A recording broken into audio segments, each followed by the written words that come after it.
45% ladies and 92% sisters, let's all gather together for a moment, because I feel like we need to talk about something that's I'm not seeing talked about right now, and that is the literal emotional manipulation that we've all collectively experienced the last 24 hours behind this app.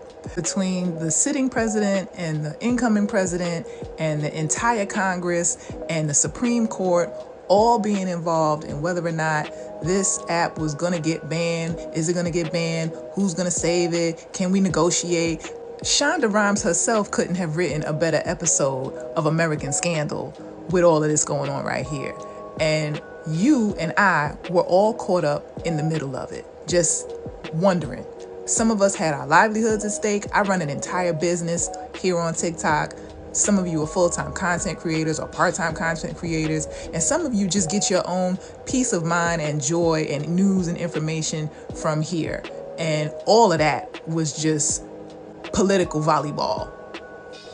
And what no one's addressing in any sort of real way is the fact that we, as the users, as the people, as human beings, had real emotions tied up into this process.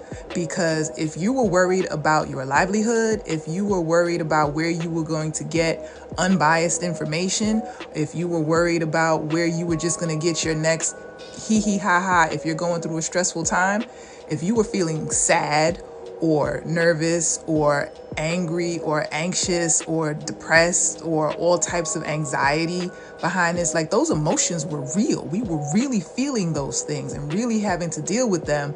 And, you know, we was trying to laugh it up to the very end, but we were upset about this process. And so whatever you were feeling, I just want you to know that your feelings were valid. Don't let anybody tell you, oh, you bugging because it's just an app. No, this app has brought many of us community. It has changed many people's lives. It gave an opportunity for me to meet 7,000 of you that I don't think I would have ever been able to meet anywhere else in the fashion that I did. And yeah, so we all have our reasons for feeling what we were feeling during the ongoing process of whether or not this app was going to stick around or if it wasn't.